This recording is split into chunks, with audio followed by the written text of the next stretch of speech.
city's transfer of development rights to the private real estate firm Rapsky Group, who's joining us here today. Just to check, is Ray Levin on? Because he will be, I believe he's presenting the developer's portion of the presentation. This is Rob. I think I saw his name. Yep, I see his name. Ray, you there?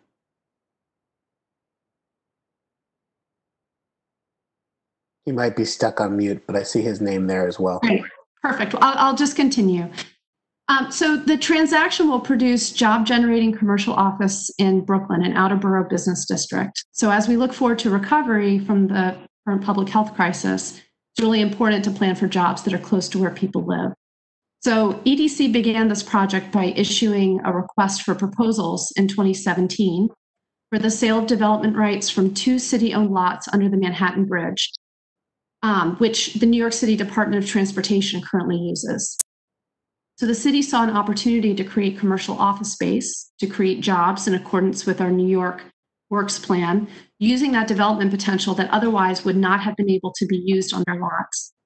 So EDC is facilitating this transaction on behalf of the city, and we reached an agreement with the Rapsky Group in 2019 for the transfer of approximately 100,000 square feet of development rights to Rapsky's adjacent parcel, which would be used exclusively for commercial office development. Because of the transfer of development rights from the city to a private entity, ULURP will be required. So the reason why we're coming to speak with you today is really to just introduce the project, answer any questions you have, and receive your feedback before that process begins. So we're not yet certain when that land use process will resume, but we'll make sure to keep everyone posted. So I'll now turn this presentation over to the developer team, and I think it's Ray Levin, who will discuss the proposed development. And I think there's a presentation as well, which he can put up on the screen. You there, Ray? If you are, we cannot hear you. What I'm going to do in the meantime is I'm going to share the presentation, so just give me 1 sec.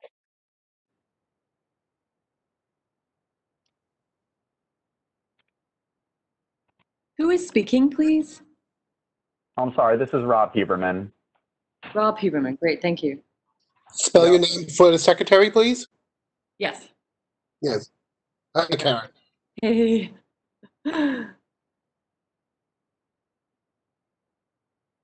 Go ahead, Mr. Huberman. Sorry, it's telling me I have to download an app, and my computer's telling me it will not allow me to do that. I'm sorry, guys. Give me 1 more second. I'm going to try opening this in Firefox. It's telling me that should work.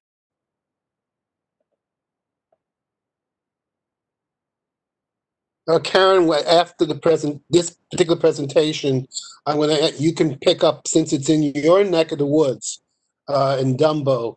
I'll give you the first crack at it and any thoughts you guys may have. Thank you. All right. And Karen, while we're waiting for Eric Feinstein to load the necessary software, do you want to do a roll call just so we can confirm how many people are here and who? I do. Or if you'd like, I'll do it. Either way. Thank you. I'm ill prepared. I don't have the list in front of me. Okay. So Carlton, we see you. Irene, are you on the call? Hazra Ali?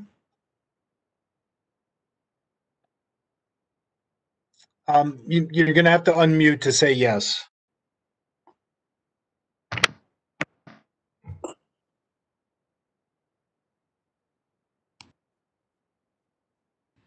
I hate these things. Don't we all? Oh, so you hear me? Do you hear me? Kaplan over here, you hear me? We do, except you're not a committee member, so we don't need to hear from you. But oh, yes, you do. Oh, hi. Is that Robert Paris? Yes, it's the infamous Robert Paris. I'm so glad to finally see you. We've spoken many times. I'm going to continue with the roll call of committee members. Hazra Ali, I see you on multiple devices, but I don't hear you. Ernest Augustus? Yes. Did that sound like Ernest Augustus to anyone who has met him? No. Okay. Esther Blunt, we heard from you earlier. Yes, I'm here. Very good. I'm here. Daughtry Kostofan, I'm here. great. Eric Sproul. Alan Washington, we heard from earlier. John Dew. Bill Flanoy, I've seen your name a few times. Yes, I'm on by laptop and also cell. Can you hear me? We can. Brian Awesome. Howell. Brian Howell, I'm here. very good. Ciro Scala is in the chat room and we've heard from him. Elizabeth Ginsburg. Karen Johnson, we've seen you, and Judy Stanton has a pet emergency. 1, 2, 3, 4, 5, 6, 7, 8, 9. You now have quorum, Mr. Gordon. And Okay, thank you. Rob, are you ready to present? So now it's telling me this meeting type requires that you become the presenter before sharing. So I think someone has to make me the presenter. Okay, we can do that. Rob, you should have gotten the notification right just now. Here we go. Let's see. All right.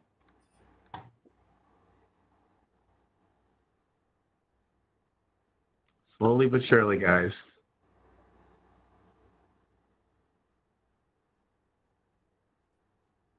Oh, and it just kicked me out. Can you? Oh, there we go. Okay. See if, oh, no.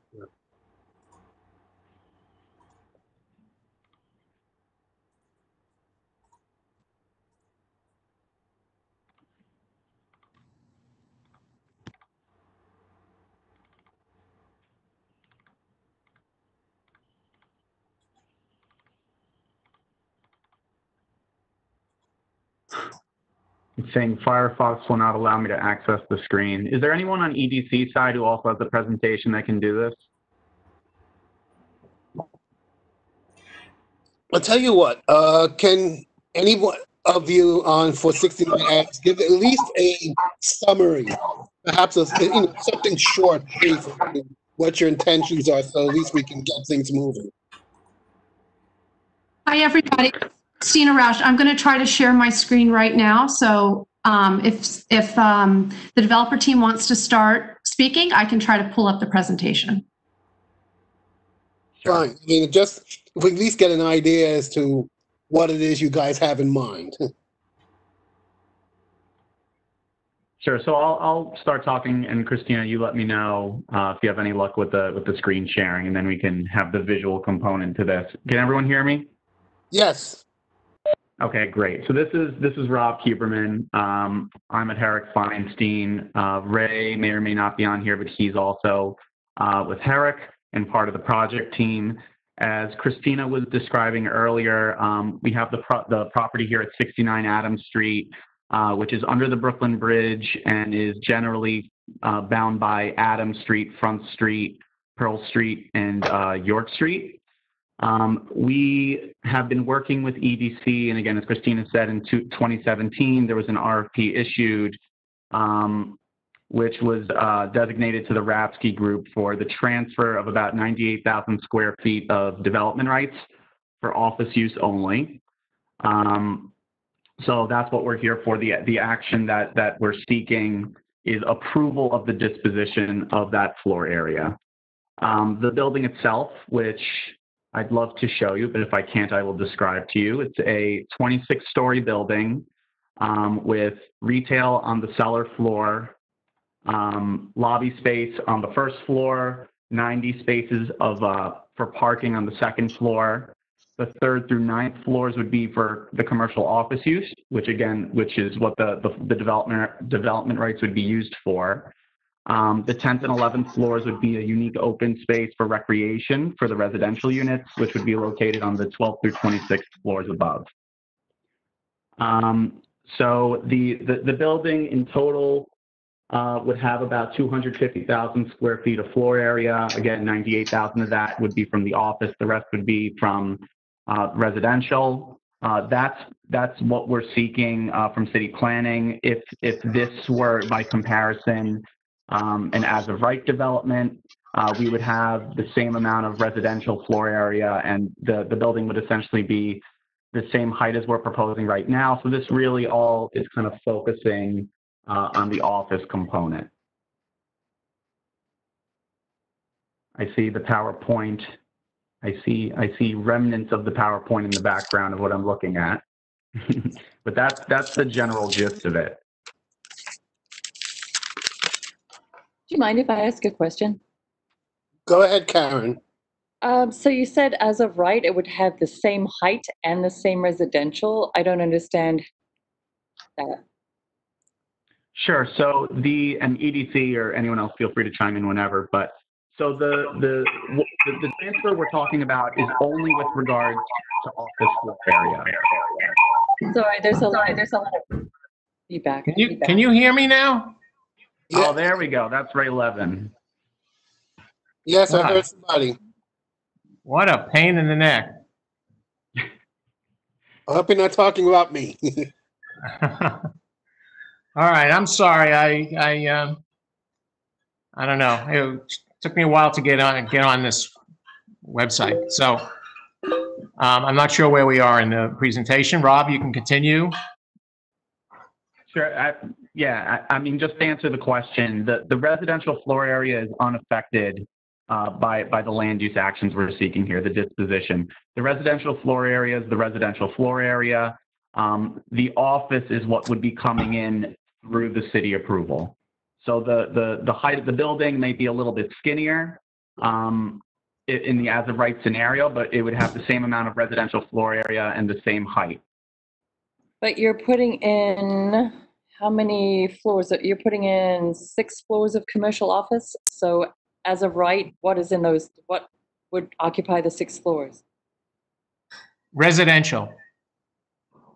Residential. The building just gets a little thicker. That's all. It doesn't get any higher. So it's dense. So it'll be the same number of floors, but with less floor area, a little 99,000 square feet less, because we wouldn't have the office. So the building would be a little narrower, but the same height. Okay, thank you. Can you go to slide 3 and zoom in? Where are we talking? All right.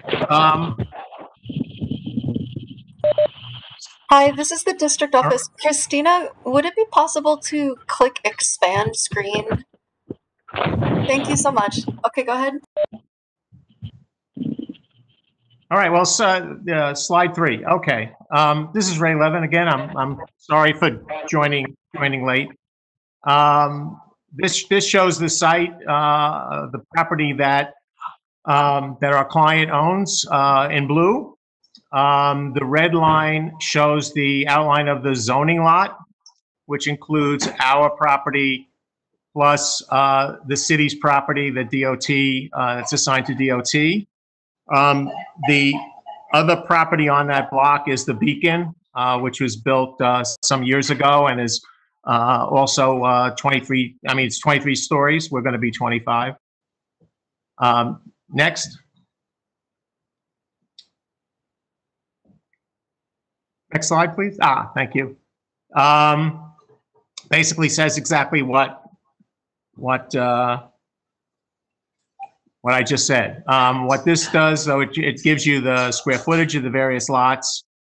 The lots will be merged, ours and the city's, in order to accomplish this and allow the transfer of the development rights, the commercial development rights, from the DOT lot to the development site. Next. All right, this is the program for our building. As I said, 26 stories. The building will have, because the site slopes dramatically from front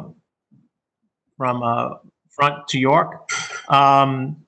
Basically the cellar and first floor are I guess the cellar goes underneath the first floor, but on the Front Street side, it's open. The cellar's open up to the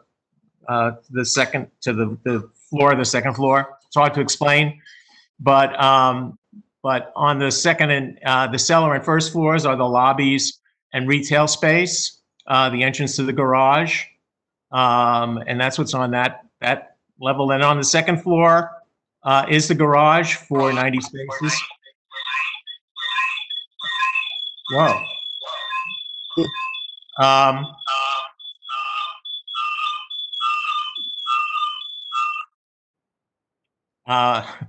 Third to ninth floor are the office spaces. 10th and 11th floor are amenity space and mechanical equipment. And the 12th to 25th floors are the residential, 225 apartments, market rate. At the street level, as I mentioned, are the entrances to the residential portion of the building, entrances to the office portion of the building, entrances to the garage, and street level retail, a small amount, something slightly over 700 square feet. Obviously, as part of the zoning, all the streets around the zoning lot will get street trees if they can't be provided because of fire hydrants or being under the bridge.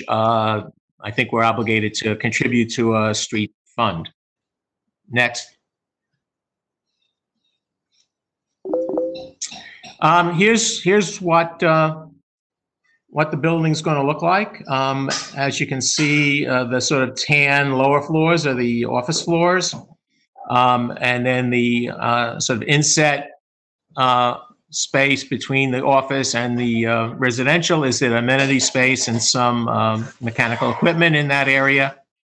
You can see on the ground floor the retail space. The entrance to the office unit is at the corner, and the entrance to the residential is a little past the mid-block. And then beyond that is the entrance to the garage. I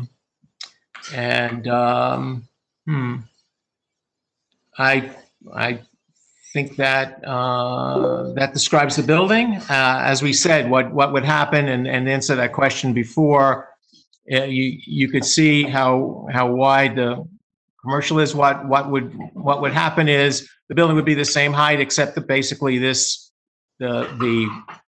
portion facing the bridge, the one bay of windows down to the ground would be eliminated. So it would just be thinner, but same height, and it would look similar to the upper floors in this drawing. That would just continue down to the ground.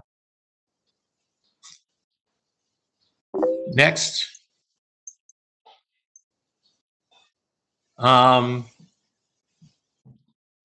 Basically, what we've already said, there's going to be office space created from the development rights, which is what EDC and the city are mandating, that it only be used for commercial offices.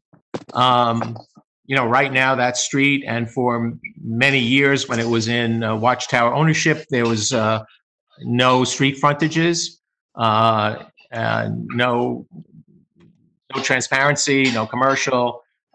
So that will change with the new building. Street trees, which will be provided, and there are local MWBE commitments for hiring. Fairly straightforward in terms of what we're seeking, what the city is seeking to do, in terms of just taking floor area that exists underneath the bridge, which can't really be utilized by the city, and allowing it to be utilized for office space within our building, within the current zoning envelope. And we're ready for questions. Okay, what I like to do is I see a lot of questions coming up. Given the limitations that we have, I only want to limit it to our committee and board members. I know Karen, you had I saw a couple of your questions come up, and then I think Cyril had a question as well. So I want to go to Karen and then Cyril. Karen, you have the first bat. Right now, looking at Dumbo in general, I don't think that office creation is a community benefit. That you're addressing any of our infrastructure needs as far as train stations, schools, anything else that benefits the community as a whole. So, any thoughts on that? I'm noting what you said. I can't respond. You believe that the office is not a benefit, so I understand that. Because we have so much commercial right now, and all I see are people leaving commercial spaces. So we have to accept more density and more people down here without any help of how to bring them in, how to keep them happy, how to work with the neighborhood. There's going to be at least 700 residential units dumped on us, and we're getting no help whatsoever with things that actually add to quality of life. I'm perfectly happy for EDC if they want to jump in on that. Yeah, thank you. I'm trying to unmute and figure this out. Are people still seeing the presentation? Yes, I see it. Yeah. Okay, good. All right. So in terms of the office space, I mean, I would just say that, you know, the city are planning for long-term job growth and making investments for the city's future. So it's more of a jobs and economic development play. But we hear your comment. I think there are benefits for the public, further than jobs. So the idea is that the developer would create retail space to help further activate the landscape. And if there is no transfer of development rights here, the developer would really just build a fully residential building. So, and they would not be obligated to abide by any of the local hiring programs, including Hire NYC and the minority women business. So what we're really looking for here is an opportunity to hear your feedback, but initial thoughts. Okay, let's go to Cyril. I think you had a question. If we can hear you, Cyril. Can you hear me? Yes, go ahead. I just had a question about are the tenants going to use the lobby area? Will the tenants and the commercial users use the same lobby and the same elevators? No, sir. Separate lobbies, separate elevators. Elevators. Thank you. Yes. Yep, you're welcome. Okay, Mr. Gordon? Yes. Are there any other board members or committee members that wish to have a question? If not, I want to move on to thank. Yes. Who is this? Oh, yeah, okay, Daughtry. Go ahead, Daughtry. I have a question. Is the office space expected to underwrite the development costs for this project? No. Not at all. So the rent you're collecting on office is not underwriting the project at all. We're paying for that office floor area, so no. It's no. Okay, so then The residential is much more valuable than the office.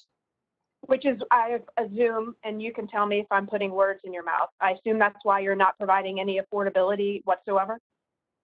We're not required to, and we're not going to provide it. That's correct. Okay. Mr. Gordon? Yes, that's Rob. There are some people that might be board members who have raised their hands. We have a caller by the name of John. I don't know if that's Mr. Do.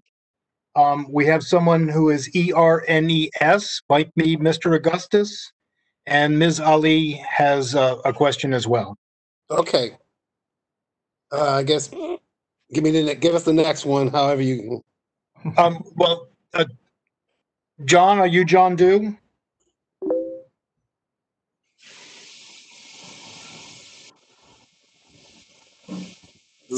Okay, moving on. Ernest, did you have a question? Mr. Augustus? That was a good question about affordability. Yeah, she was. The answer. And Ms. Ali, you had a question?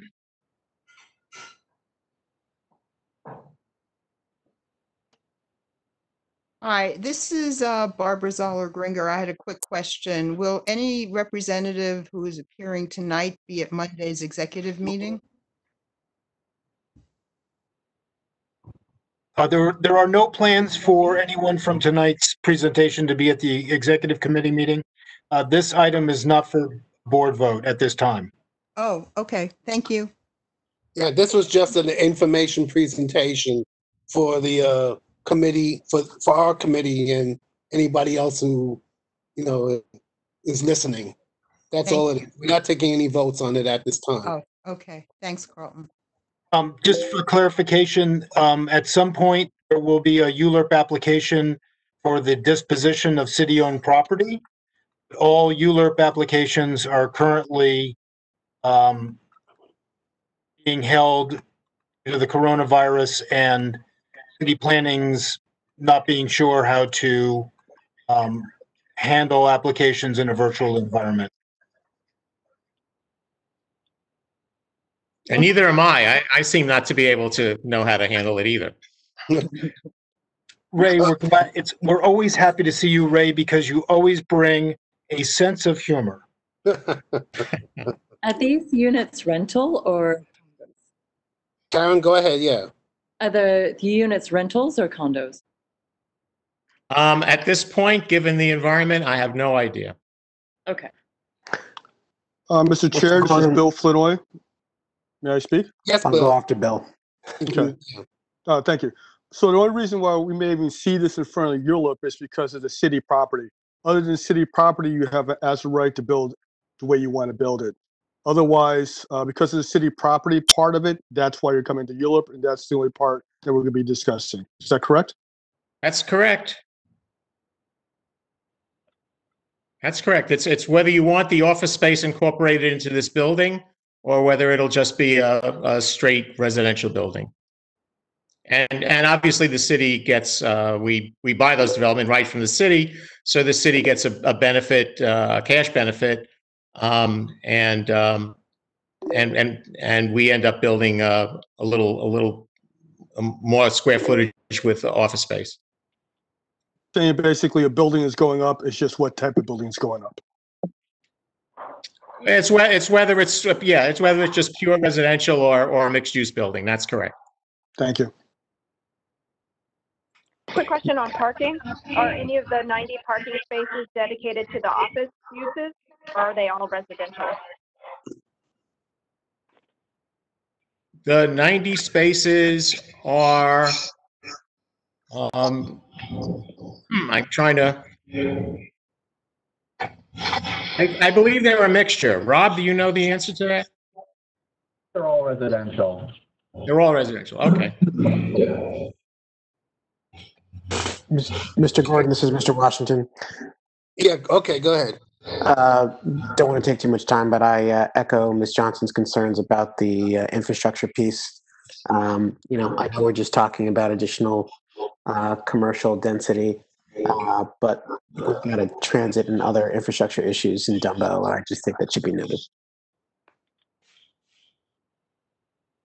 And just for clarification, we'll be able to get more into the term sheet when this matter comes through ULURP.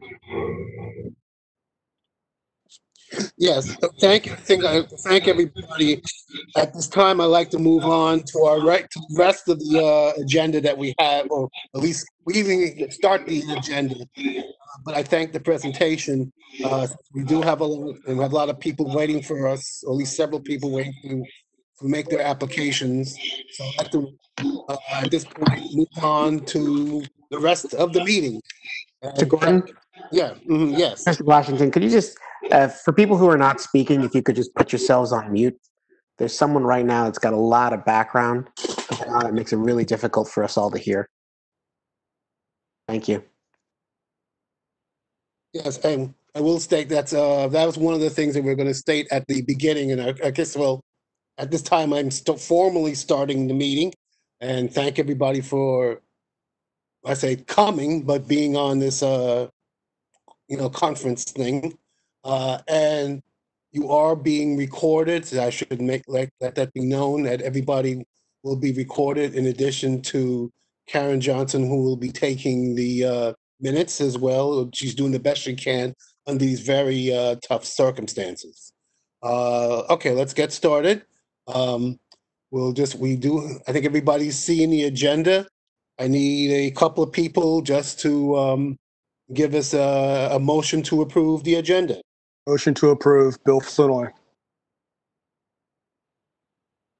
Anybody else? I second Cyril Scala. Okay. Are there any objections to the agenda? If not, I'll say thank you. We've accepted. Instead of doing the usual aye, we'll just say thank you and we'll move on. Okay. We have next is the 110 Bridge Street. It's a Landmark Preservation Commission application for certificate of appropriateness. And the application is to modify the opening at the I just lost it, at the first floor on the south, the south or secondary floor, and to replace two existing stairs and with new stairs, and it will be accessibility, installing a new fence for code compliance, into the existing let's see what I have here. Yeah. And it's going on to the basement level, and to install new new canopies at the entranceway. So whoever is presenting on 110 Bridge Street, please step up. I'm Stephen Choi. I'm the project architect for this project for John Peachy Architects.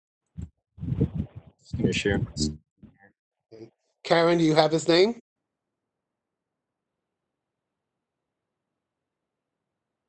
Okay. Well, I guess go ahead, Mr. Choi. Yes, sorry. Okay. Can you see my screen? Yes, I see it. Okay, great.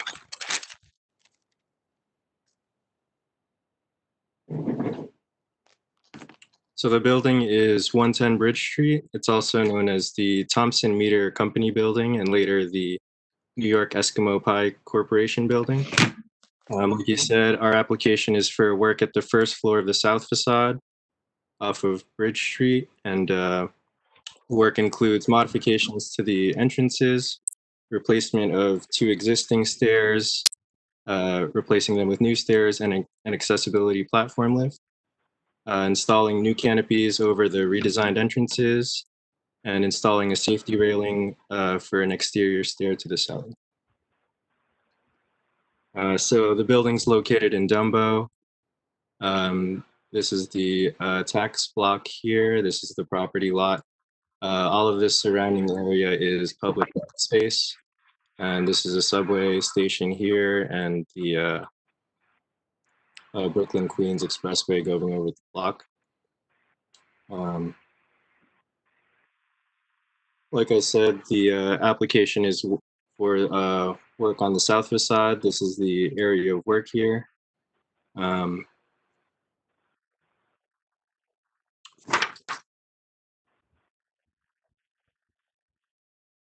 These are just some historic photos of the building. The building was built in 1908 and 1909, designed by Louis Jayad. It was designed designated as an individual landmark in 2004. The building is constructed of reinforced concrete, and the facades are characterized by these large 4-story arcades. And the arcades are divided by these spandrels covered in this herringbone pattern tapestry brickwork. And the window bays throughout have this tripartite design divided by concrete mullions. And a lot of the windows are still the original steel-framed horizontal pivot windows. that have this industrial character to them. So this is looking at the corner of Bridge and York Street, and then this is the facade that we have the proposed work on the south facade. And then this is an image of the corner of the south facade and the Bridge Street facade from Bridge Street.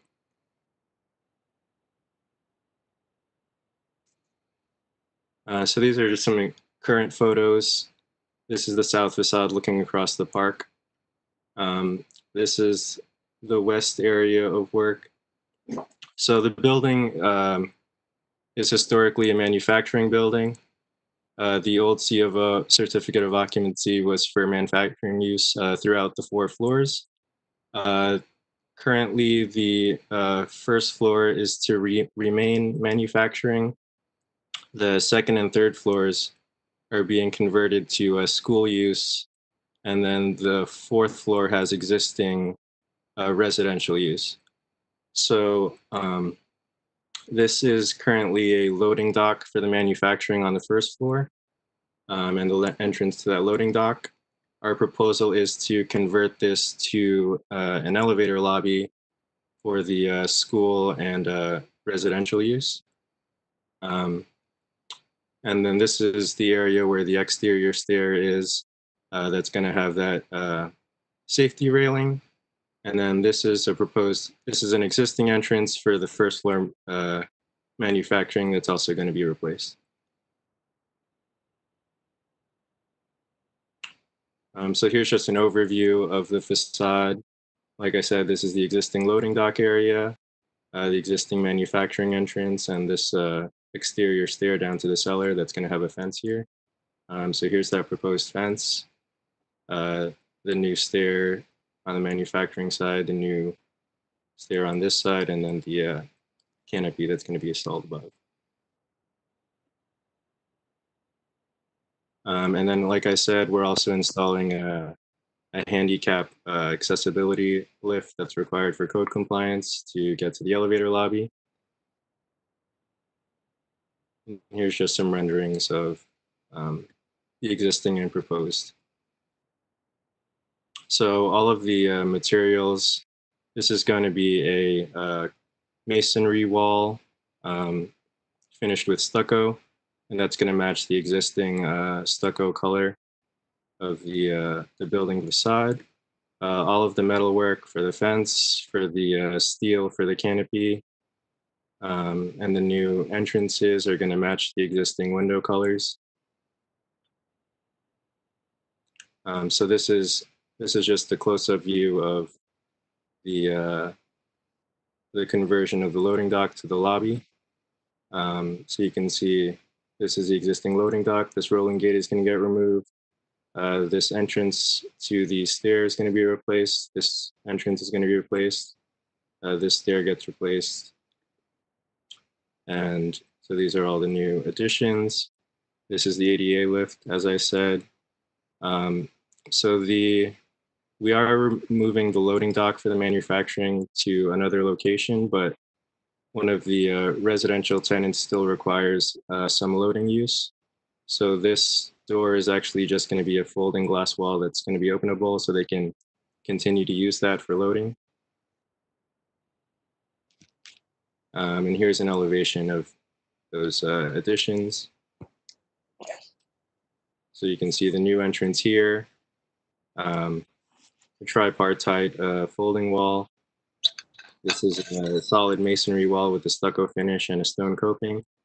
The new entrance, and then just showing the material finishes to match the existing conditions of the facade.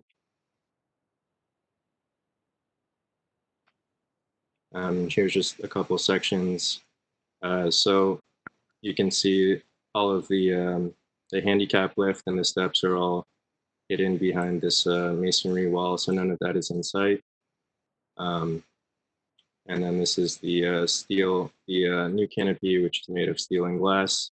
And like I said, the steel is to be painted to match the frames for the facade. Here's just a detail of that glass folding wall.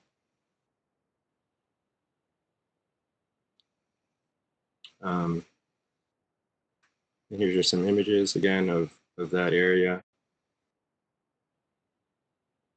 And then moving on to the entrance for the manufacturing side. This stair, existing metal stair, is getting replaced, and it's going to have the same masonry wall with the stucco finish and the stone coping to match the other side. And it's going to have the same canopy, steel and glass canopy mesh. And here's just some images of that. And then, like I said, there's an existing exterior stair going down to the cellar. So we're proposing a fence safety railing that's required to be installed. And that's everything. All right, thank you. Karen, I promised that you would have up next, since again, it's a Dumbo building, and tell us what you think. So nice. Thank you. This building is amazing, and I feel like you're missing a lot of opportunities here. I don't know why you're not considering blowing out the windows to make them more historically accurate, like they were in the first text photo you showed. The stucco staircase is very imposing. I really look how beautiful that building is, and I just don't think you're really. I mean, I know you're complying to ADA and you're making it more accessible, but it's really not very exciting or inspiring given the beauty of the building. But you don't have any objections. First time I've seen it, so I mean, I can't object to getting people in and out of it. I just would have liked to have seen a little more effort paid to the historic structure itself instead of just tacking on a few things. But you know, that's neither here nor there. All right. Any other committee members have any comments? I had a few questions that I typed. It's Zero. Hi, Sarah. I wanted to ask a question. Why a school and a manufacturing component together? I don't understand the combination. That's why I'm asking. I just don't understand that. Right. That's just the tenant that the owner ended up getting, and it is allowed by the zoning. So that's just. And fire escapes are on the building, correct? And that's okay. It's proper. It's up to code as far as that goes when there's a school involved. The zoning allows for all of it. I assume this is a private school, right? It's a private nursing school, yes. Oh. So how many residential apartments? There are 4 residential apartments on the top floor. And they have a separate entrance from the school and the manufacturing, I understand. Correct. Thank you. Any other committee members?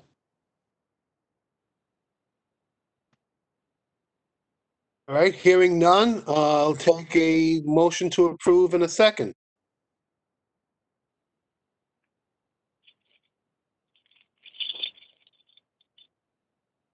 I'll start it off. I move to approve. I second Esther Blunt. Can you hear me? Yeah, I have you, Esther. Yeah. Okay, so we have them. I've moved to approve, and Esther has moved for a second. Any other comments on the motion? Okay, now what we're going to do, it's a little bit different. We're going to do it as like a roll call since we can't see each other's hands very well. So, okay, Karen, when when you're ready, start giving up, reading out the names. Karen, you're muted. Oh, well, okay. Sorry, here we go. I'm not sure I have a complete list of who is here, but Mr. Gordon, would you like me to do the roll call? thank you. That would be awesome. Okay, Bob. Stephen, 1 second. Stephen, thank you so much. If you could please stop sharing screen. Sure, I'll do that. Thank you. Mr. Gordon, how do you vote? Yes. Ms. Janner? I believe I heard a distant yes. Ms. Ali, are you on the call? Mr. Augustus? Ms. Blanc? Esther, are you muted? Yes. Can you hear me? Yes, thank you. Okay. Daughtry, No. Brian Howell, Yes. Eric Sproul, did you join us? Mr. Allen Washington. John Dew is here. Yeah, we're about to get to you, sir. Mr. Washington? Yes. Mr. Dew, I'm glad you were able to join us. How do you vote? I've been texting you since the beginning of the meeting. I've just been able to get in. I will abstain. Mr. Flanoy? No. Mr. Scala? No. Ms. Ginsburg, did you join us? Ms. Johnson, how do you vote? No. Ms. Stanton, are you back from the vet? The motion is 1, 2, 3, 4, 5 in favor, 4 opposed, and an abstention. 1, 2, 3, 4, 5, 6, 7, 8, 9, 10. The motion does not pass by a vote of 5 to 4 to 1. Would you like to entertain a new motion, Mr. Gordon? All right. Any other member have a motion? I have a motion to disapprove the application. This is John Dew. I second. Starting at the top again, Mr. Gordon. No. Ms. Janner. Yes. Was that a yes? Yes. Thank you. Ms. Blanc? No. No means no. Never. Ms. Karstoffen? Daughtry, how do you vote? Yes. Mr. Howell? Abstain. Mr. Washington? Yes. Mr. Dew? Yes. Mr. Flanoy? Bill? Yes. Mr. Scala? Yes. Ms. Johnson? Yes.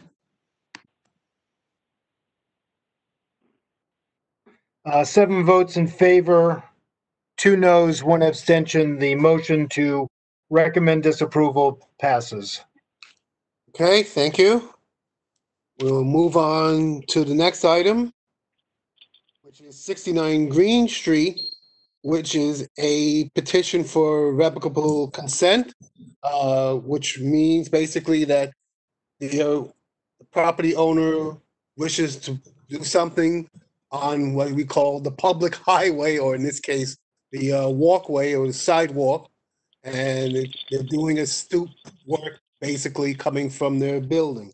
The petition is to construct in the public right of way a stoop for the building from the first floor to the street level, and there'll also be some work doing what is looking here.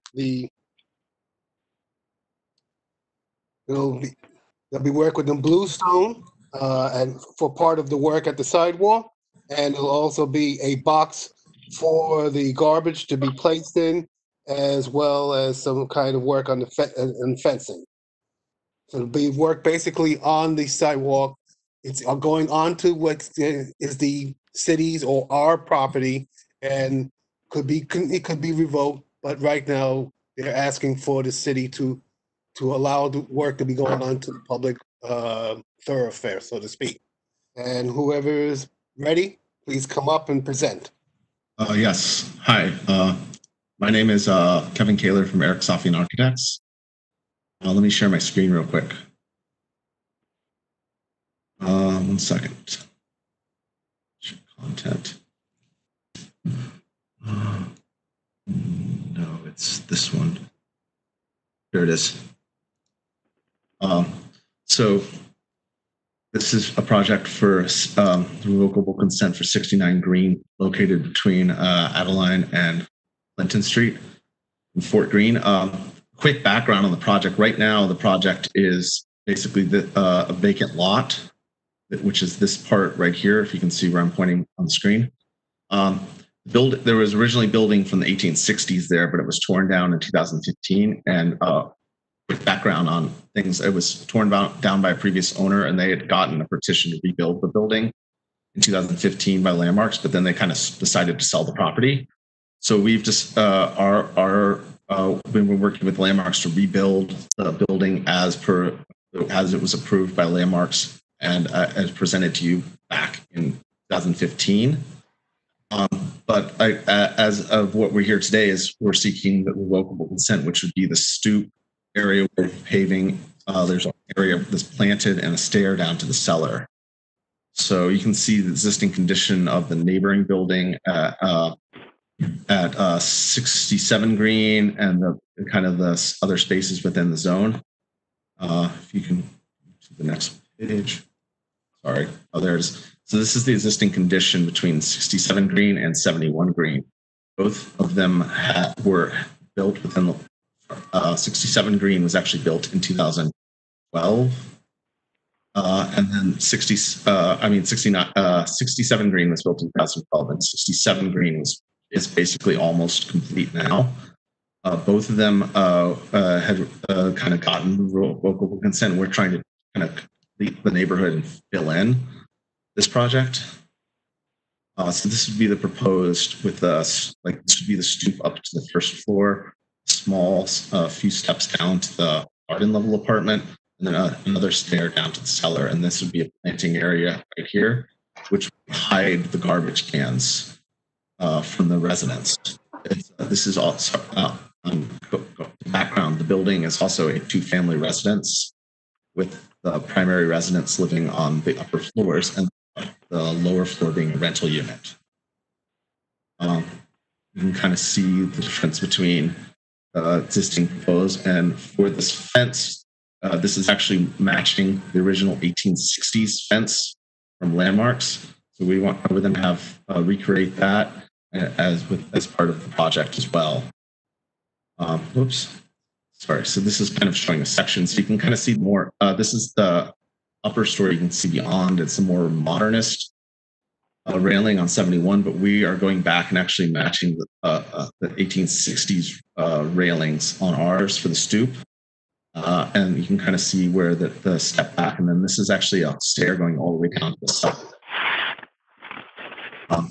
This is kind of showing kind of sections through different other areas, like through the areaway and kind of through the cellar. And that presentation is basically this. So, I can open you up. I'm ready for questions.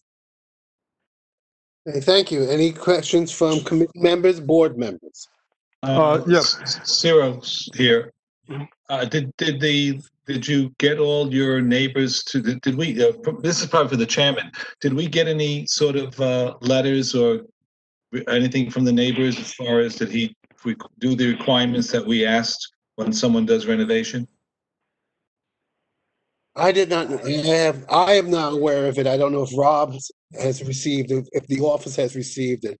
Mr. Scala, this is not a Landmarks Preservation Commission application, and no. Maybe I was overly literal, but I did not instruct the applicant's attorney to contact the neighbors. The building, as the presenter noted, is under construction. The application before you tonight is for the work that's in the public right away. Rob? Yeah, the project has been approved by Landmarks. Yeah, it's just a question I had that if you follow the procedure that we had requested, even if it's that kind of a situation, it would be appropriate possibly to just discuss it, have the neighbors at least be aware of it. That's all. Rob? That's on me. Yes, Mr. Augustus. I know this property. This property was previously owned by Mrs. Adams, who was a neighbor of mine. I live on Adelphi. She lives on Greene Avenue.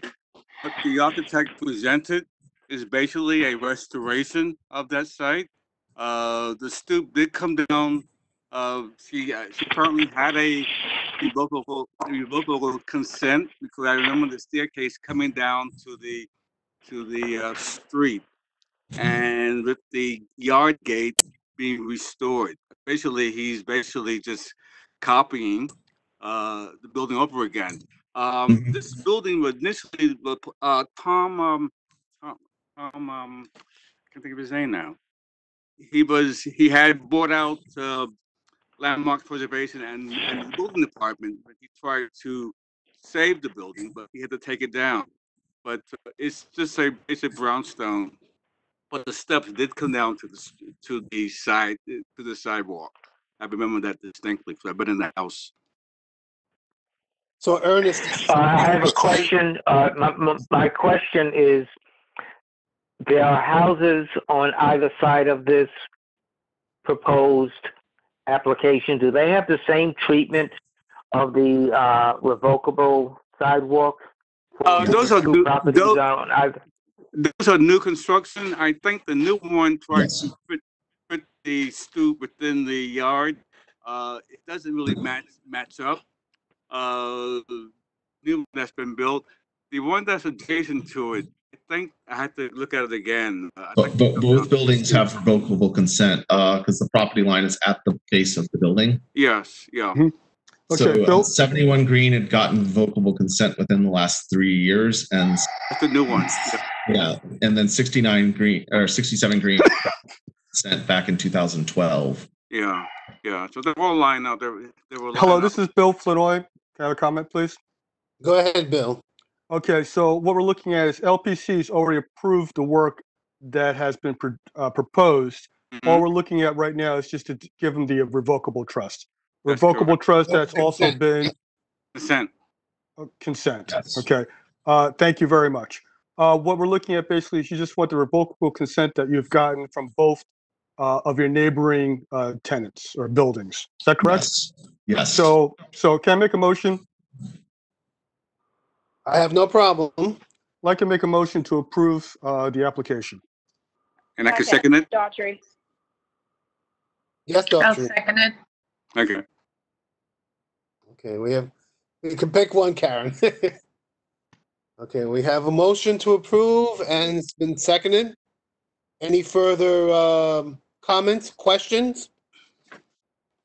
Hearing none. Okay, we'll do a roll. No, there are further comments. I believe Mr. Dew has a comment, Mr. Gordon. Okay, go ahead.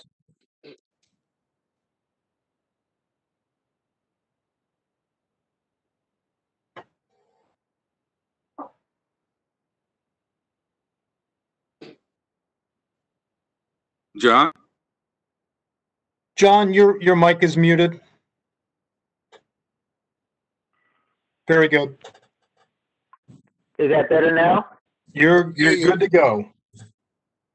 My question is this revocable consent for a sidewalk that will extend further than the adjacent buildings on either side?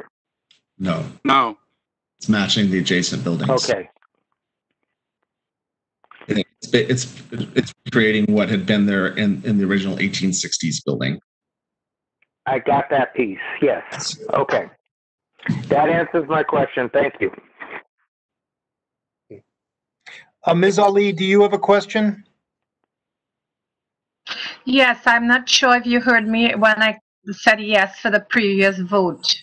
Was my micro? Were you able to hear me? I was not.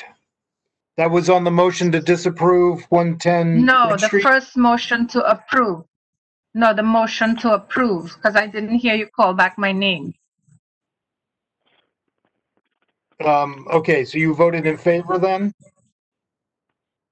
Yes. All right. I was not counted, or you did? Or... You were not counted, no. But let's deal with housekeeping so that later. Changes the vote. Yeah. Let's deal with Greene Avenue first. Right. And if we're ready for a vote, Mr. Gordon, I will read the names. Okay, good. I'm ready. And how do you vote, sir? Yes. Ms. Janner? I think that's a yes. Vote here. Ms. Ali? Yes. Mr. Augustus? Yes. Ms. Blunt? Yes to approve. Ms. Kostoffen? Yes. Mr. Howell? Yes. I'm sorry, I didn't catch that. Yes. Thank you, sir. Mr. Washington? Yes. Mr. Dew? Yes. Mr. Flanoy? Yes. Mr. Scala? Yes. Ms. Johnson? Yes. Was that a yes and an echo? That was a yes. Mr. Gordon, the motion passes unanimously. Thank you. Thank you. I just want to address, Ms. Ali says that her vote, she voted in the very first motion, but I think on this instance, I think we'll let the decision that was made by the committee stand because the sympathy of the committee, or at least I would say the sense of the committee, is that they did not like what was presented on 110 Bridge. And I think what I will do at this point is we'll leave it at that. I think it's going to go over to executive committee, and I guess executive committee can also discuss this as well. But I'd like to continue with it. Mr. Carlton, Mr. Gordon, with all due respect, I think it's unfair that my vote is not counted. And even if we tie, it'll be a tie. We say it'll be a tie. Was it going to be a tie? Because I think If I recall, I don't have the numbers in front of me, but I think it would. part of it is very scratchy. I couldn't hear, and then I didn't hear Mr. Paris call back my name. Yeah, I think it was 5-4-1. So you would have, let's say it was the first motion for 110 Bridge was, if I recall correctly, was 5-4-1. If you add we would have, what would it be, a 6-4-1? It would be 6-4-1. In which case, the motion would have be would have passed. 6-4-1. Yes. May I make a comment? This is Bill Flanoy. Yes, Bill. Traditionally, the way I understand it, because these are this new system is kind of different and new. If a vote's being taken, I step out of the room, okay, and then step back in the room after the vote's taken. Okay, my vote doesn't count because I wasn't present. I was present, Mr. Flournoy. I understand Mr. that, but Paris called my name and I answered. But what I'm stating is that no one heard you to overturn, to actually yeah, count your vote. but I'm not overturning a vote. He didn't. He called my name. I answered. He. Yeah, I understand. But what I'm just saying is, because of the technology, this might be something we have to look at later on in housekeeping. So what I'm going to suggest, think because of the technology, you should give me the benefit of the doubt and have my vote counted. I think we should consider this later on. Your vote, we understand. We'll let that.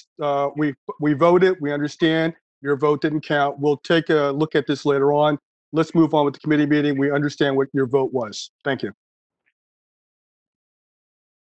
Yes, well, it was going to make a tie. I understand abandoning my vote, but my vote is going to make a difference to approve. We weren't abandoning it. I'm saying we'll discuss it later. Okay. Hi, this is Jessica Thurston, just really quick. I think we will discuss this at the executive committee meeting next week, but sure. I do tend to agree with Mr. Flournoy. Well, yes, because the final decision will be made by the executive committee. I'll bring it up at the executive committee that there was this technological problem with your vote, which might make a difference. And anyway, the executive committee will ultimately decide if what will be the position of the board. The executive committee could change the decision that was reached tonight by this committee. It's within their power to do so. So I'll present it again to the executive committee, and the executive committee will decide if they want to approve the presentation or go along with the, I guess, with the second motion. Having done that, we will move on to, we already did the presentation on Adams Street. So the next thing coming up will be the minutes from February. I saw the minutes, and I think the minutes were very well done by Karen. So I'll just ask for a motion to approve and a second for the minutes by Karen, unless there's any other corrections that have to be made. So moved. John do. Do we have a second? I'll second it. Are there any objections to the minutes? Are there No. any corrections that have to be made to the minutes? If none, thank you. I'll wait a moment just to be sure. Okay, thank you. Next is the chair's report. I have 3 quick items just to inform people. The first is on 265 Front Street, which we previously did at I guess, one of our in-person meetings. Just to let you know that the borough president will be now doing their part of the ULURP for 265 Front Street in Vinegar Hill. And that's going to be coming up on the 30th of June at 6 p.m. again online. The borough president did send out a newsletter with the links. So for people or anyone who's interested in participating in that part of the ULURP process, you might want to bring it up, or I guess somehow contact the borough president's office. But there was a newsletter that was sent out by the borough president with the links to the meeting, just like we sent out the information on linking to this meeting. Speaking of ULURP, my second thing is, 130 St. Felix Street. Now that the executive committee had made the decision to approve the presentation for the change, or well, I said change, but the certificate, a landmark preservation certificate of appropriateness for 130 St. Felix Street. Some of you may be aware of it or not, but it is a vacant lot that's right next to the Williamsburg Savings Bank building, right near the Atlantic Terminal. And this is a proposal by both the Brooklyn Music School and Gotham developers to construct a new 24-story building at that site, which would benefit the Brooklyn Music School and also have rentals and generate income. The executive committee approved it. This is again for the Landmarks Preservation Commission Certificate of Appropriateness. Now, what will be coming up at a later time in the future will be a ULURP. And I just want to state that when the ULURP comes, I will tell you that there will be probable opposition. There's no opposition to the Brooklyn Music School's work or the desire to have this work being done for the building. The opposition is going to be coming from people who live in or next to the Williamsburg Savings Bank building, and I think the other building, I think that's the Ashland building as well. And they're concerned about the height, the 24-story height of this proposal that's coming from the Brooklyn Music School. Carlton. Yeah. I don't know if you're aware or about St. Felix. Several years ago, back in the 90s, that whole street collapsed. Yes, I'm aware of that. Series of brownstone. So there's some environmental issues in terms of how you're going to construct on that site, because it's nothing but subway tunnels and subway lines. But that's a factor that I don't know if people on the board is aware of. And if you start drilling and doing foundation work on that block that has a history of collapsed tunnels, is maybe a bit of a problem. So just want to bring this to your attention. That's all. Yeah, no, I agree. I mean, yeah, the subway tunnels. I know the BMT part of it goes down Ashland and then over to Fulton, going towards the DeKalb station. So it is a little tricky around there, as well as the IRT portion as well. There's a lot of tunneling under that, right by that intersection. So it'll be interesting.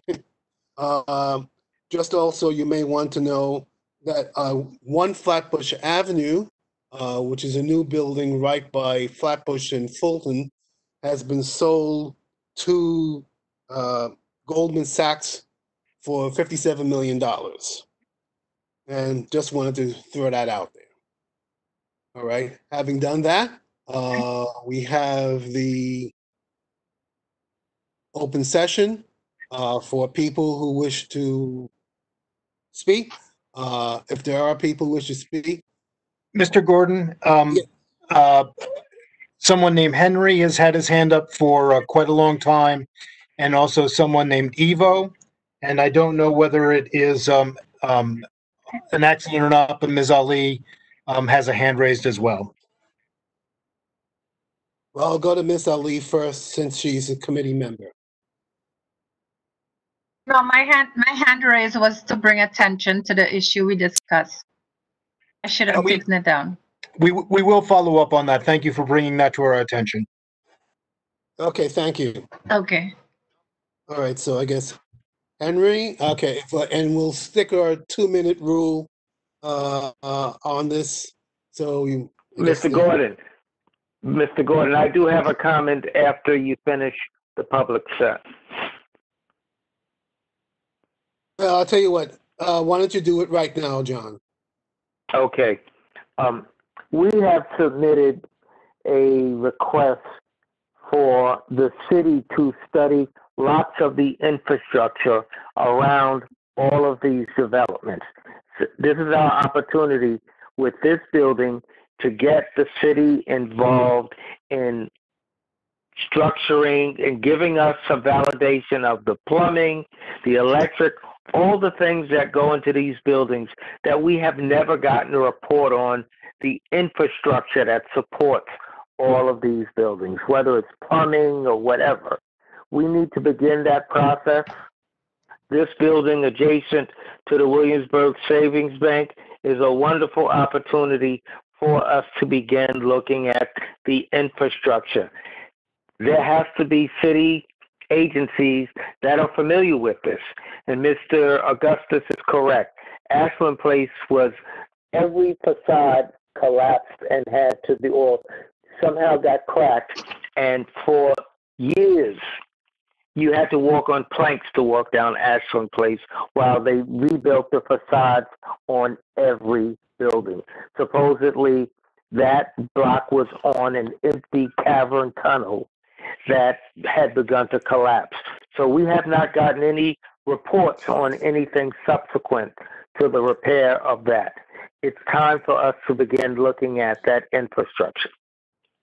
I think, yes, just to be careful, I think the BMT subway tunnel, and somebody correct me if I'm wrong, does go down, partially goes down Ashland. The collapses took place, if I'm again correct, please correct me, was on St. Felix itself. And I think that's where you had all those, construction things that was going on for the longest time. But you're right in general, is that there is a concern about, and I think it's a legitimate concern as to if we're going to build another large structure at that site. That that we should be assured that that is not going to cause any damage. Colt, another thing is, I don't know if those homeowners are aware of this possible development. I mean, I'm quite sure, since the pandemic, we haven't had any face-to-face communication with the homeowners of those brownstones or townhouses. I'm quite sure they are aware of the history, but may not be aware of this proposed project. It's a 30-story project. I mean, it's just 24. It'll be 24. 24.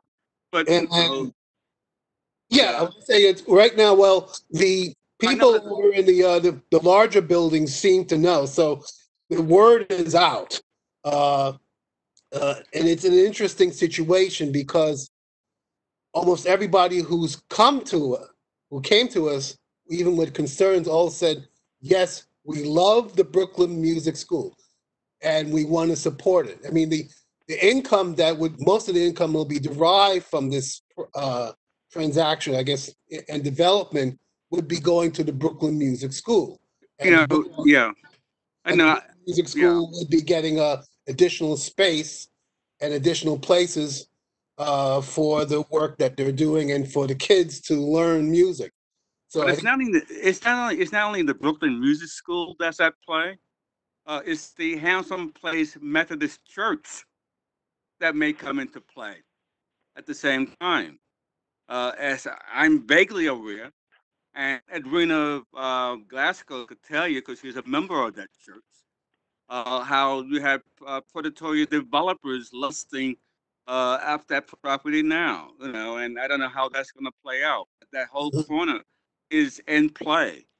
The church is, so I don't know why the Brooklyn Music School. I mean, I'm not on their board, but if there's an opportunity for them to lease the church property for music expansion, it may be there. Yes, that's going to probably come up as part of the ultimate.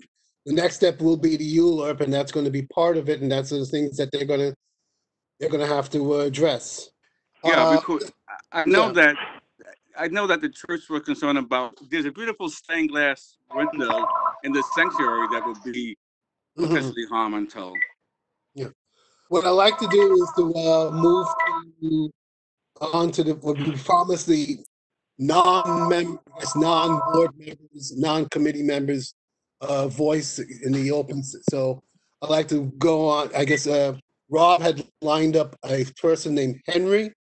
I believe that Henry has left the call, but Mr. Stranick, do you still have a question? There you go. I do, yes, thank you. Yeah, thank you for taking the time. I have 2 minutes, you said? Yes, and give us your complete name. My name is Ivo Stranic. I'm a resident of the Dumbo neighborhood. Yeah, so just to reiterate a couple of comments, I think as Karen pointed out, the community benefit is super unclear here with regards to commercial benefit. We were talking about 110 Bridge, right? No, 69 Adams. 69 Adams, excuse me. Go ahead. Yeah. Yeah, 69 Adams. So as Karen mentioned, the community. What's that? Yeah, go ahead. Sorry. The community benefit, I think, seems rather unclear with regards to additional commercial real estate in the neighborhood. And I just want to point out that job creation is sort of a nebulous justification. It has a very long history of being used to justify some good and some bad policies. So, as a community member, I request to know more details about what this job creation will be and actually that and I want to point out that real estate in itself does not create jobs. Jobs are created elsewhere when they populate commercial real estate. And then the other big concern is with regards to infrastructure and specifically the F-train station. During rush hour, that station is massively overcrowded, and actually it's becoming a pretty serious safety issue because of the narrow spacing between those huge columns and the tracks. You have to literally go within the yellow lines to go past people, and I really think that station absolutely cannot support any more commuters during rush hour. And all of these problems exist without any of the any of the additional developments that have been coming online at 85 York and 30 foot. So I think that's a point that really needs study before commercial real estate.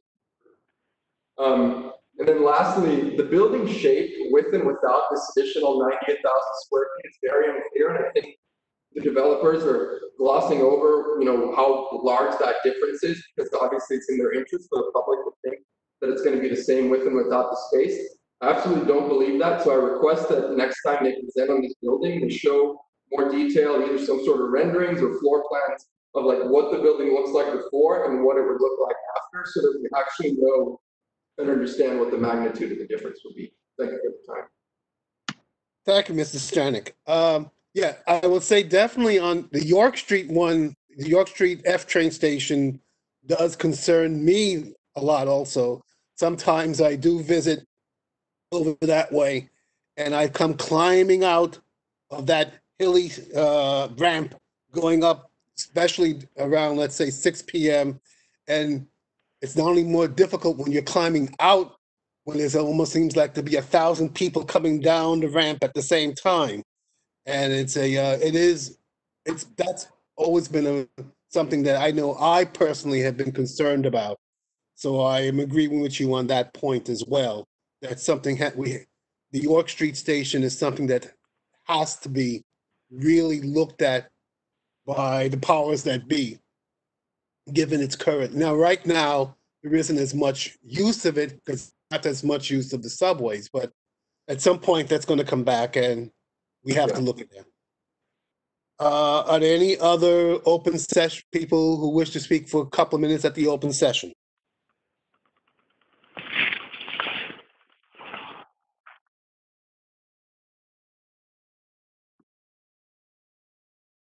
Do I have anybody else, Rob?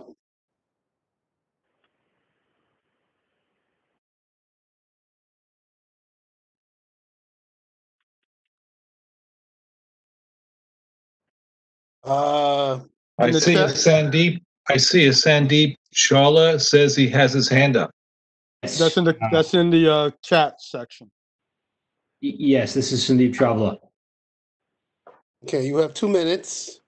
Great. I'm a resident of the Dumbo neighborhood, and thank you for allowing me to speak this evening. I would echo some of the points that were made by the prior speaker, Ivo. I would say first and foremost, as someone in a traditional non-COVID environment takes the F train every day, I think it presents a real risk to the community as it is currently, not to mention a substantial fire hazard. And as it's currently configured, it doesn't account for the substantial development which is already taking place. And in, knock on wood, in a post-COVID environment, what we would likely see is a substantial uptick in the utilization of the F train, which would only increase the risks that already exist. So that would be my first point. My second point is I would request that those responsible do a study of the impact on traffic in the Dumbo neighborhood. As the neighborhood has grown, there have been large numbers of young children, particularly drawn by Brooklyn Bridge Park in the area. The added traffic that would come not only from the increased residential utilization of the neighborhood, but also the commercial specifically is very worrying to me as the parent of 2 young children, a 3- and a 5-year-old, and the risk that it poses to them. Okay, Mr. Chawla? Mr. Chawla, yes, thank you. Chawla, sorry if I messed your name up. Okay, well, thank you very much for your contribution. August Huebner would like to speak as well, Mr. Gordon. You have 2 minutes.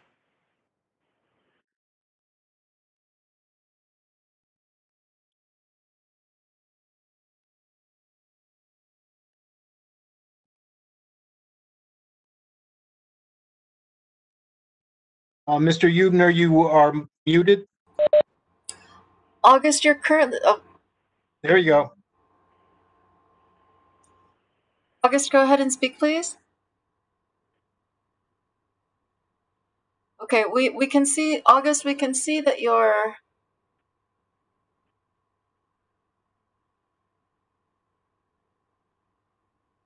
Mhm.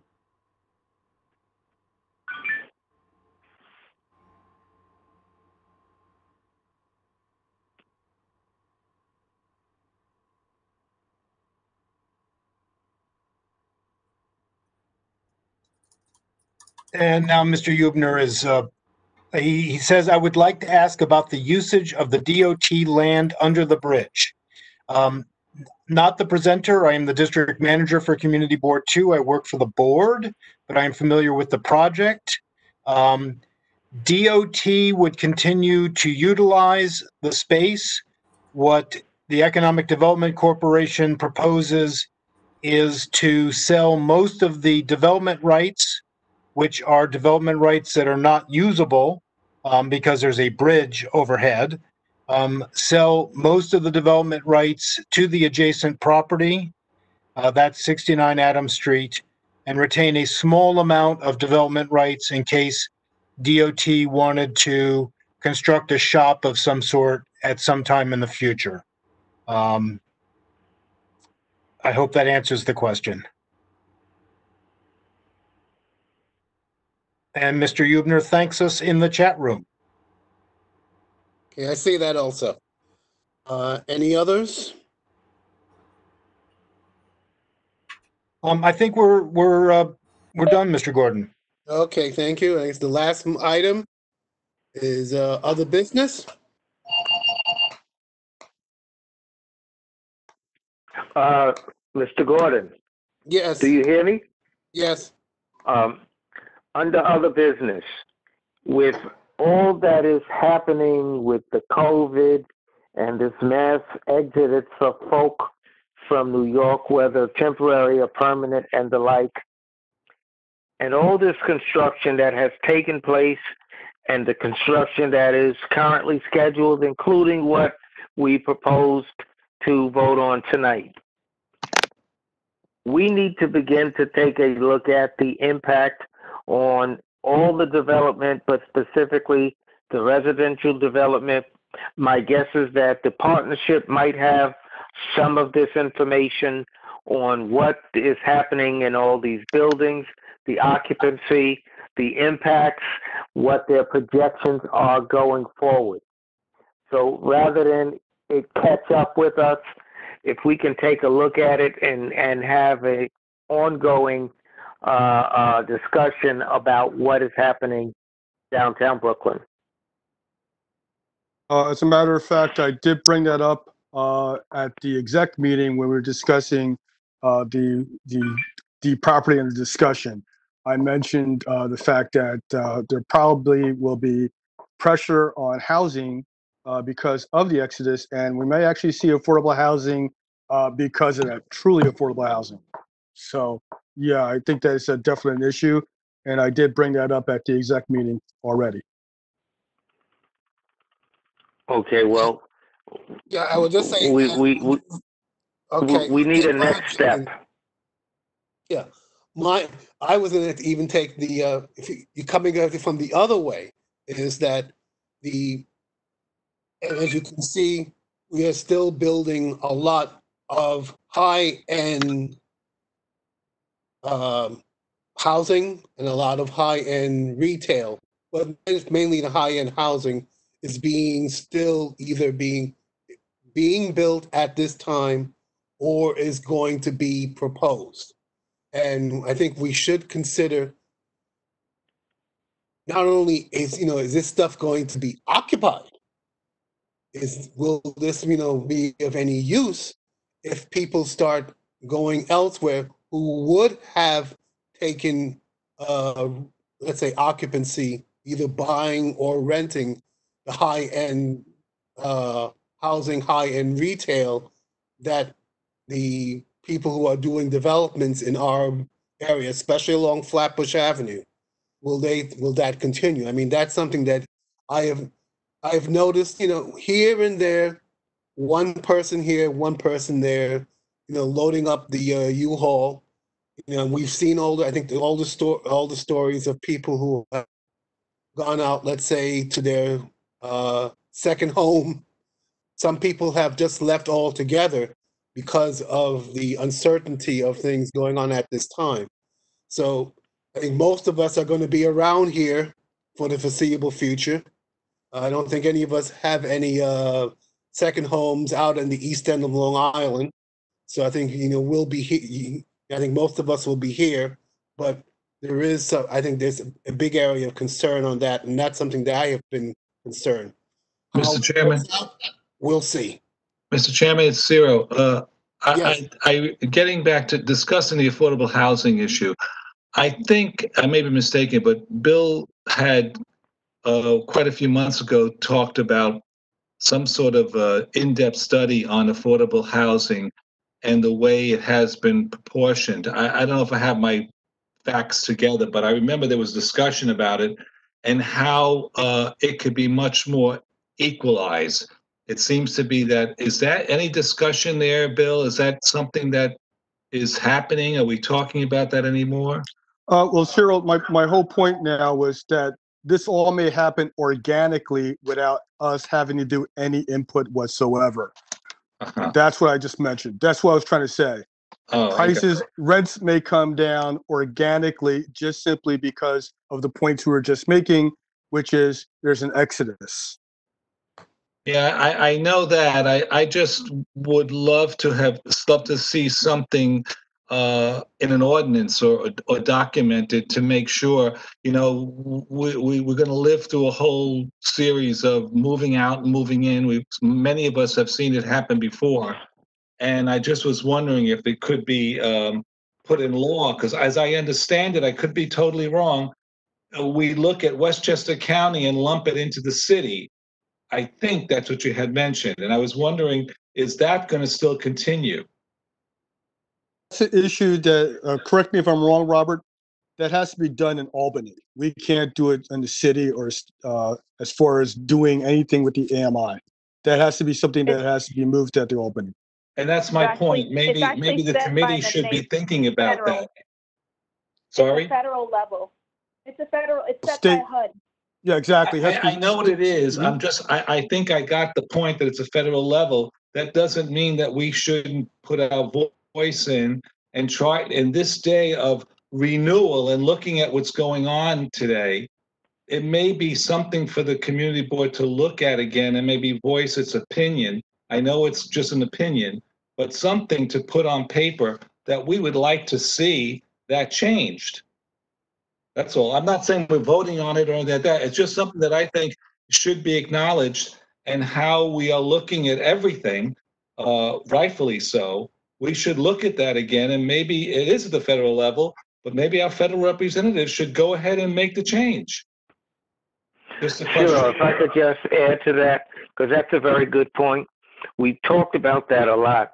The other piece to build on that is that the city is working on some plan that would accommodate any ULURPs, have to accommodate more than affordable housing, the homeless population. So if you go into the subways and you know that they closed the subways and supposedly got all those homeless folk out and put them in programs, I think 3% of the homeless folk that have been extracted have actually found housing. So they're right back in the same position they were pre-COVID, pre-subway shutdown, and they're going to open up the subways back to 24 hours. So this homeless issue, which frankly we helped to create when we upzoned downtown Brooklyn, thinking we were going to get jobs, and we wound up getting all housing, and market rate housing did not reflect the market that was displaced from downtown Brooklyn. Well, so we have not taken. My point is that we have not taken any measures to begin to address that, much less correct it. Okay, this is Bill Flinoy again.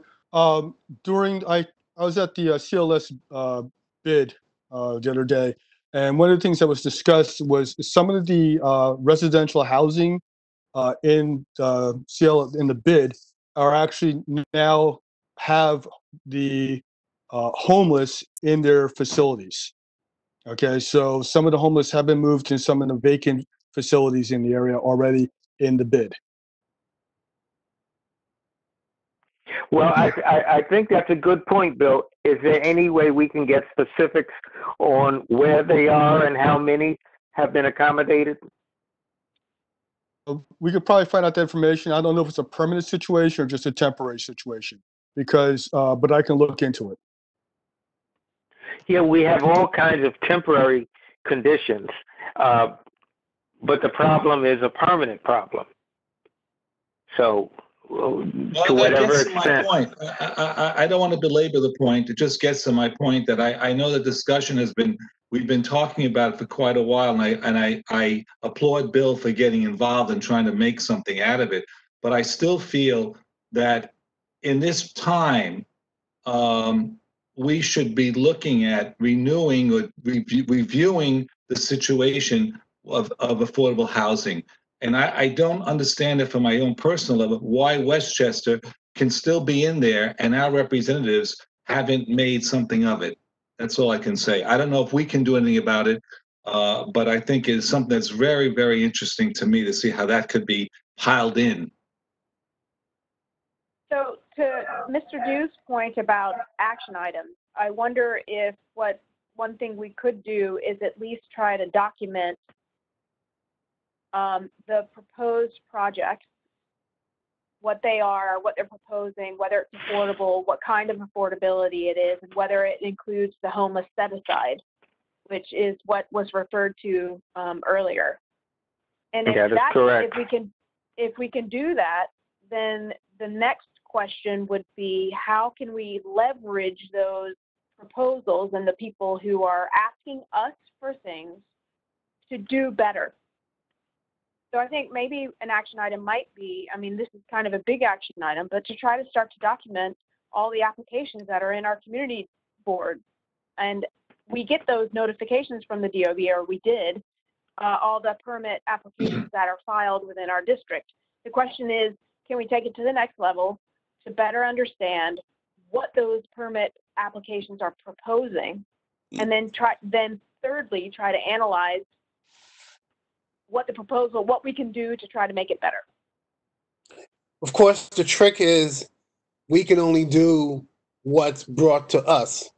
Anything, of course, as of right, we can't get our hands on it. That's the tricky part. We do right now, like I said, the one on St. Felix Street is going to be coming up to us eventually. I don't know if Rob knows, 625 Fulton Street has been lurking in the background for quite some time. I don't know how far along they are. Be curious to see how ULURPs are coming along in this new post-COVID environment. Not only just the COVID, but the regular protest. We have had a number of people have left because of the combination of the two. So I think it's see how that comes along. Carlton, I don't, this may be an academic exercise, but all these housing construction are actually tied to the market. As I understand, we're heading into a recession. We don't know how development starts and stop depends on market conditions. Who's lending, who's borrowing, who's planning. That's the big driver. For downtown Brooklyn, the horse is out of the barn. For the 2004 rezoning, and that just triggered downtown Brooklyn being market driven. It's been driven for luxury housing development. There's no way in hell you're going to get affordable housing downtown Brooklyn in any way, shape, or form. It's a done deal. I mean, you look at it. I think downtown Brooklyn look like the new urban blight. There's nothing aesthetically pleasing, but 625 Fulton, the one across the street from Fulton Street. I don't know where they're at because of this economy. People are unemployed. Jobs are being lost. All I know is that retail and service industry doesn't pay the rent, not in New York City. So all this, I mean, we're just speculating. So things may be put on hold. at this point. I see empty spaces where, constructions again have, stopped, until they assess the market. Affordable housing was supposed to be built in Atlanta Terminal, then that stopped and they got pushed out to 2025. This ain't that far along now. So I don't know what we're going to do in the spring.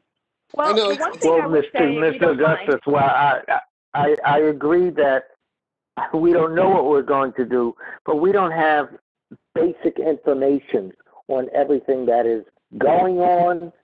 How many have we gotten? How many are in the works? How many are on the drawing board? Are they financed?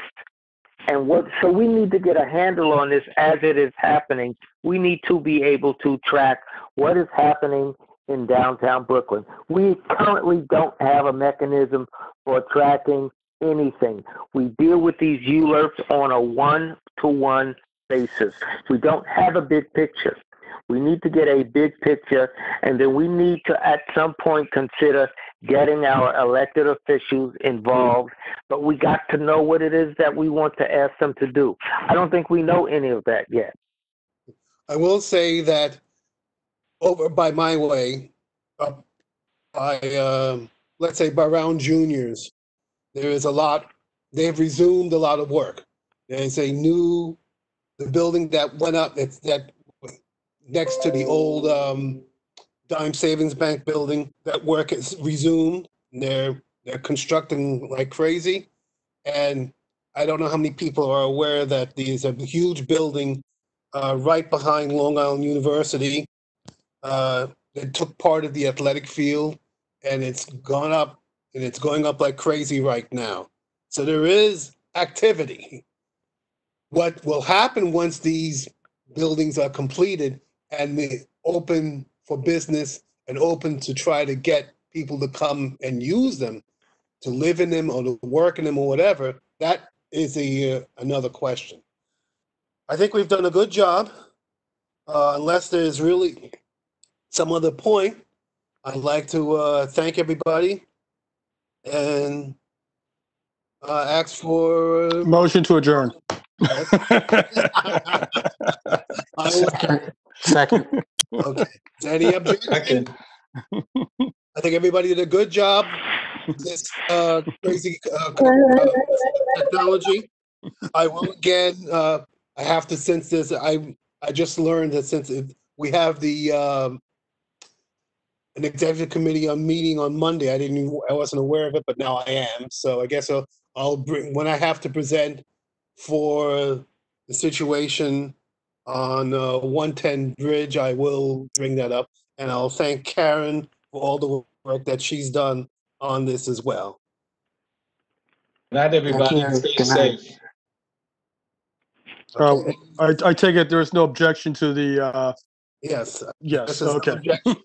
All right. Well, I thank everybody again. I thank Karen Johnson for the work that she's doing. So I guess Karen, you try to get the minutes to Rob. I guess by Monday? By Monday afternoon at the latest.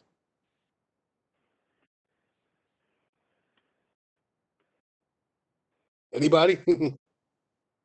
I have the votes. Karen, you can give me the minutes at your convenience.